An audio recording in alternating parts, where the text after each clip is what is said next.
John from JO Ventures Outdoors, and today I've got another video for you. I've got an exciting one for you. We have a mystery solved.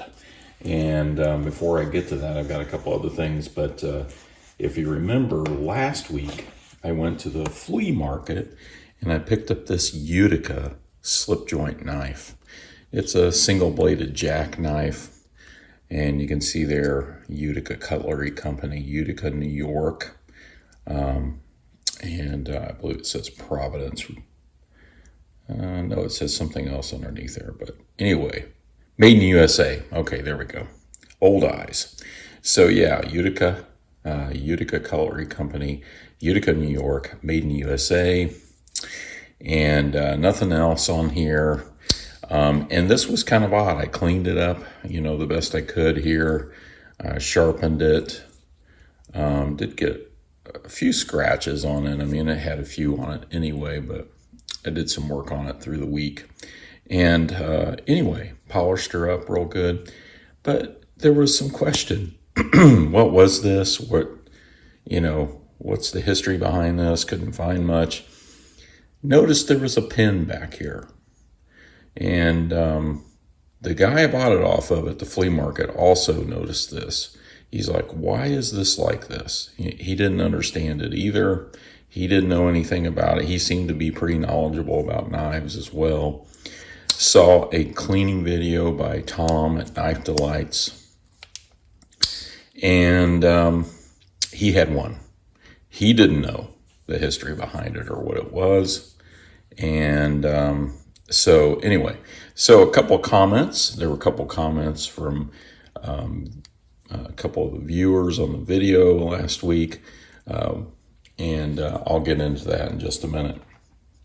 Before I do that, I have some shout outs. First of all, to Splitting Slices, who sent me a nice card. And if you remember, Byron, Kennedy, myself, and Tom, and Big J all did a project restoring a king cutter knife for North Star Knife Reviews. And Tom bought the knife. He refurbished it, cleaned it, or whatever, sent it over to me. I made a sheath for it. I sent that to Byron, who restored the handle, and then he sent it to Big J. Byron also made a beautiful box for it. I mean, he's just a talented woodworker. Thank you so much, Byron. And then he sent it to Big J for a Screamin' Edge, who then sent the whole set to Ray at North Star Knife Reviews. Well, Byron reached out to King Cutter, and they were so interested in the whole situation that they sent decals for everyone, and they sent Ray a mug as well. They are still in business today, and so I've got this beautiful King Cutter decal to remember this project by. I think I'll be putting this on the toolbox somewhere. And then of course, Byron sent over a magnet and a sticker, which I'll be putting in my swag bag. So thank you, Byron. Very kind note. He asked how the One Knife Challenge was going. I'm hanging in there, Byron. I have to admit, it's a little tough, but I'm hanging in there. I'm actually really enjoying it. If you remember, I'm in the One Knife Challenge to carry the 34 OT, Old Timer 34 OT for a month. Just that knife for a month as my EDC. But anyway, so that's going okay. Although I got some more knives in yesterday, so I'm a little itchy to carry some others. But anyway. So there's that. And then also I did a project. So you got to go over and check out all those channels. They're just awesome. I'll have them linked down below. And then I did a couple projects that I want to show you, leather projects for Hillbilly Ridge Outdoors. Mickey. Oh my gosh. He's just a super nice guy. Great channel. Got to go check out Mickey. Really appreciated him asking me to do this. And so the first one was I did a slip for a mini trapper.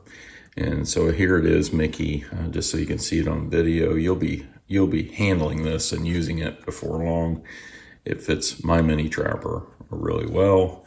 Put a cross on there for him, and and then my maker's mark. So there's that one.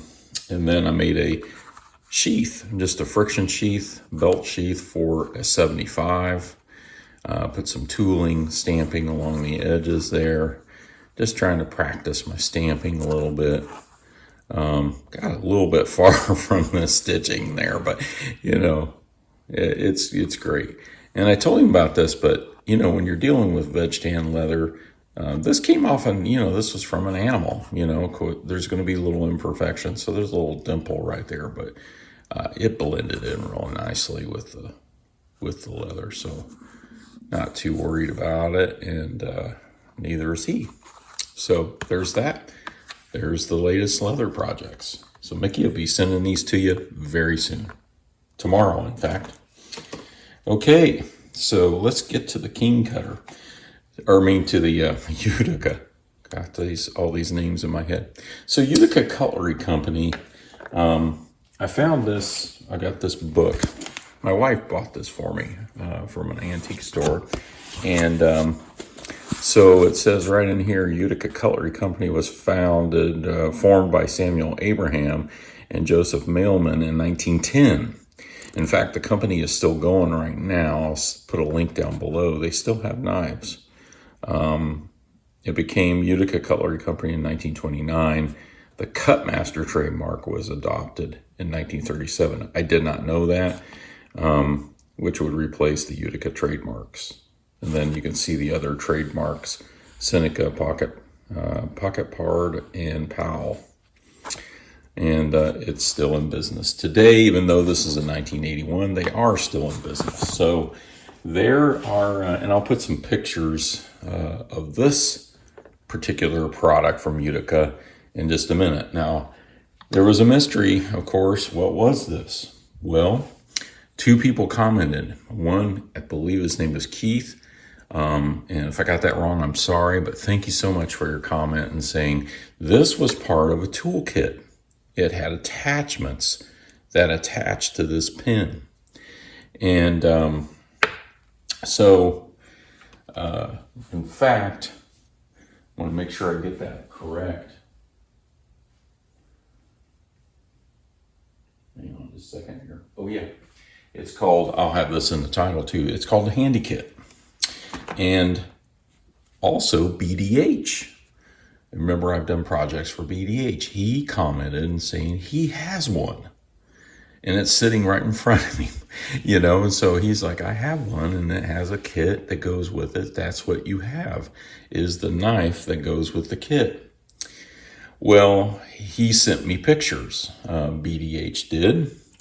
And so I was looking at the pictures. I was like, wow, this is awesome. Can I use your photos? Well, of course. And then, so we're emailing back and forth. Next thing I know, he emailed me an eBay link to a kit that didn't have a knife. And he's like, hey, you need this, you know? And I was like, yeah, I probably do. And I said, well, I'll give it some thought. You know, thank you so much for sending that over and for the photos. And I'm getting long-winded here. I'm already at 8 minutes. Oh my gosh. And so the next thing I know, he sent me another email. He said, I sent that to you. I bought that kit for you from eBay. I'm like, oh my gosh, I couldn't believe it, BDH. So here I am 8 minutes in. I haven't even shown this yet. So here it is. This is part of the kit. And this has tools. It has all these tools in here, 7 tools in this particular kit. Now, there were several others, and I'll put some photos up here that I found off of Worth Point, particularly a couple photos from there. And but that is what it is. So what you do, this is the Handi-Kit, and it came in vinyl too. There were red vinyl kits that folded over this way. So what you do is you want another tool. For example, the hammer, I think, is very unique. You come along and you would put this in like this. Let's see if I can do it right. You know, you put it in like this. Okay? And there you go. Now you have a hammer. So that's the idea behind that. So then it pops open instead of folding it like a slip joint. And you know, the spring kind of sits up a little bit, but I don't know if that was normal or not, but I don't care because I'm not going to really use this. It's going to be in the collection. And it has a looks like this is a fish scaler with a hook degorger. I thought it was a saw at first, but this is a fish descaler, so I haven't put that one in there yet. Let's put that in there.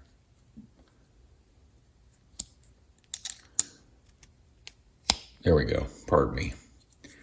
There you go. Got to clean your fish. Get the hook out. And this was in a handy case where you could take it with you. And then you could just slide the tools right back in here. And these tools are in great shape. Here's a file. And there's a screwdriver, a couple screwdrivers here. This is a smaller screwdriver. Let's get this out. And this kit's in great shape, but you can see there's a little bit of rust on the screwdriver. So I'm going to do some cleaning on some of these here real soon. But, you know, once again, let's see here. I got to do it like this. Yeah. Took me a few minutes to figure this out. There you go. Clips right in. And there's no wobble in that. There's a little bit of play, but not much. There is a little bit of play, I guess, but it's pretty solid. And you know, if you're going to be putting your pressure down that way, it should work out great. And then you have a knife if you need it. Really cool idea. Very cool idea. BDH, I just don't even know what to say here, but thank you very much for this. You didn't have to do this, but you know, that's what this community is all about, you know. And what a great addition to the collection, but also to the content here to show you this unique piece from Utica Cutlery Company. And the support of the community made this happen. So I had the knife, I purchased it for $10, and then he purchased this kit on eBay for me. And it really wasn't that much more than this. He actually got a very good deal. It had everything but the knife, and it's in excellent condition. It zips up. I put a zipper pull on it because that zipper goes back in there. But you can see it's in great shape. The zipper works well. Now, I'm not going to be sitting around zipping this every day because I'm sure that zipper will wear out eventually, and this leather is pretty old. Now, from what I can see on the internet, what I could find was this was from, I saw one post that said 40s, and another one said 1960. Most of the ones I've seen were from the 60s. So I don't know what this is from. I don't know what year this is from, but somewhere between 1940 and 1940s and 60s. So if you know with this particular set when it's from, then let me know. Sometimes they were embossed with lettering, so like they did it for special occasions. But it was a Utica Cutlery Company product at that time. So that's the mystery of this knife. I called it a cattle knife, but it kind of looks like one. I was going to carry it. I don't think I am now. I think it belongs right back in the kit and in the collection. It's just too rare and a very special gift from a great supporter in the community. So appreciate this very much, BDH. And thank you to those who commented. Appreciate your support there too. And thank you all for watching.